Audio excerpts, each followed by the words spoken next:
Minggu ni panas betul. Cerita pasal manager kena pecat, manager berpisah dengan tim, cerita pasal dekat Chelsea, dekat Manchester United. Aku rasa benda tu aku tak perlulah nak ulas panjang-panjang. Bukan tak perlu nak ulas panjang-panjang, cuma bukan dekat sini, dekat tempat lain. Korang yang tengok, korang yang sokong Abang Botak, korang yang dah follow Culture Botak daripada awal, korang confirm tahu mana nak cari kalau nak dengar reaction aku pasal benda tu. Yang sekarang ni, fokus kita kat benda ni. Minggu ni, aku nak cerita pasal seorang player yang legend. Kalau sebelum ni, aku dah pernah borak pasal Zidane, Edgar Davids, Makelele. Tapi yang ni, masih lagi dekat France, cuma aku nak keluar sikit. Dia balik dekat Liga Perdana Inggeris punya legend, cuma nama dia, mungkin ada orang kenal, mungkin ada orang tak kenal. Bagi aku, waktu aku membesar dulu, dia ni antara player yang aku look up juga. Fizikal besar, bukannya jenis keding, jenis halus, jenis kecil untuk main winger. Badan kau walaupun macam tu nampak macam berat, tapi still lagi mobile untuk bergerak, nak uharakan defender yang dia jumpa. Tak apalah, cerita panjang-panjang kat awal ni pun tak guna.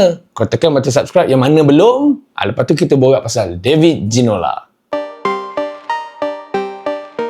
Nama David Ginola ni maybe orang yang minat bola sepak zaman 90-an mesti ingat. Dengan dia punya rambut panjang, lepas tu fizikal pun besar, mesti orang akan enjoy tiap kali tengok dia main. Kebanyakan penyokong bola sepak akan ingat zaman dia dekat Newcastle United dan juga Tottenham Hotspur. Walaupun old school winger, tapi gaya permainan dia tetap ada cara tersendiri. Dia ni lahir 26 Januari 1967 dari satu kawasan nama Gassin dekat Perancis, ataupun maybe sebutan dalam bahasa Perancis, Rassan. Dengan nama sebenar dia David Ginola Cheze, dia start career bola sepak dengan Toulon masa 1985. Duduk sana dalam tempoh 3 tahun sebelum pindah join 2 lagi kelab Perancis, RC Paris dan juga Brest. Perform kat 3 kelab tu termasuk performance yang luar biasa waktu menang lawan PSG 3-2. Terus kelab utama Perancis tu sign dia masa 1992.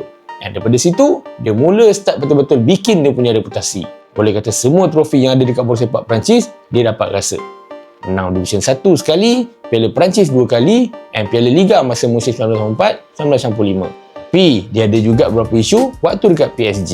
Kau bayangkan, kecil-kecil, dia admit yang dia penyokong Olimpik Marseille. Tahu-tahu cukup masa, member pindah pergi PSG. Tak kecil pasal. Kau daripada sekelab ni 2 kelab besar ni. Tiba-tiba kau pergi yang rival. Masalah kau. Tapi sebab first full season dia dekat PSG dah menang Piala Perancis, skor kat final lepas tu bawa tim pergi separuh akhir Piala UEFA, terus Ginola jadi fans favourite. Punya perform season tu sampai dapat award pemain terbaik Perancis untuk tahun 1993. Duduk sana dalam 3 season, nama Ginola dah mula kena kait dengan Barcelona. Tambahan pula, dia jenis minat bola sepak di Spanyol.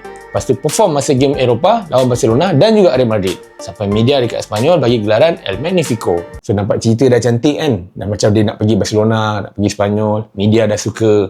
Cukup masa. Member pergi Newcastle United.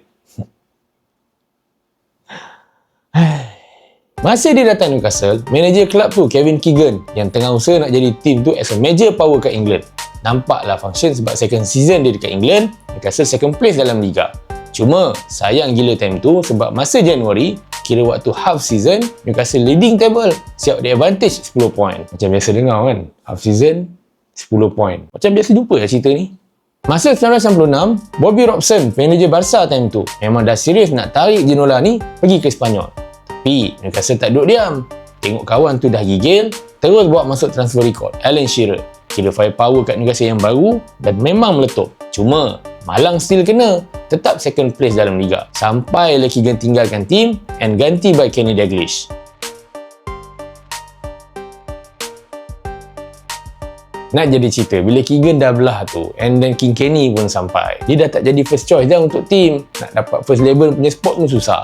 Apa lagi? Member geram lah. Carilah tempat baru. Mulalah cucuk angin mana kelab yang dia boleh pergi. Lepas dah cuba banyak cara, dia pun join Spurs dengan transfer fee 2.5 juta pound. Untuk waktu tu, harga 2.5 juta pound tu memang besar untuk 1997. 3 tahun tempoh dekat White Hart Lane, dalam lebih kurang 100 appearance Liga, dia cuma dapat skor lebih kurang 13 gol je. Tahun kedua dekat Spurs, Ginola dapat award PFA Player of the Year dan juga FWA Footballer of the Year. Tapi nak jadi cerita, benda tu sebenarnya waktu tu lah jadi kontroversi juga. Tim yang duduk luar daripada top 4, tiba-tiba player dia dapat award tu. Tak pelik. Kebayangkan sekarang ni. Tiba-tiba kalau contoh lah Arsenal, City, Aston Villa, Liverpool dalam top 4 kan sekarang.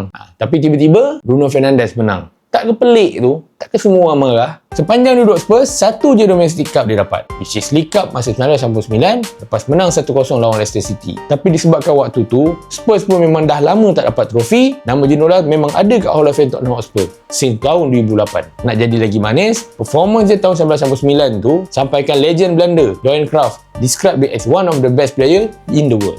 Best player juga. Yang terbaik dalam dunia pun ia juga. Tapi tahu-tahu dia belah pula pergi Aston Villa. Tapi bila kena jual ke Aston Villa masa tahun 2000, Ginola memang admit yang dia betul-betul kecewa. Sebab dia rasa ada benda lagi dia boleh offer untuk tim. Rezeki dia, setahun lebih duduk dekat Villa Park, sempat dia rasa satu trofi, which is UEFA Intertoto Cup. Kot mana-mana yang tak pernah dengar UEFA Intertoto Cup tu, Google lah sendiri. Macam pasal piala pun aku nak terangkan. Cuma ada satu hal waktu dia dekat Villa. Manager tim waktu tu, John Gregory, kritik dia sebab berat badan dia naik mendadak. Member panas. Terus form yang betul-betul masa seri 2-1 lawan Manchester City. Dalam game tu, mula-mula assist untuk Dion Dublin. Member celebrate sambil gosok perut. Lepas tu, bila dia score equalizer, dia terus buka baju.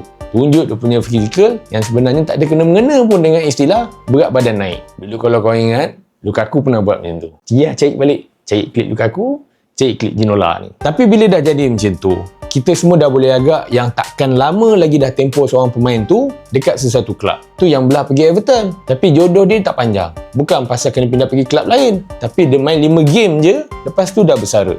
Kalau nak cerita zaman Ginola dekat Perancis pula, tak ada benda yang rabak sangat. Punyalah dia perform sana sini, dia just ada 17 caps je dengan Le Bleu. Even highlight dia masa main Perancis pun, aku rasa benda yang dia sendiri tak nak ingat. Masa qualifying World Cup 1994, game lawan Bulgaria, match tu France just nak seri untuk pergi USA, which is tuan rumah waktu tu. Match masa tu sama.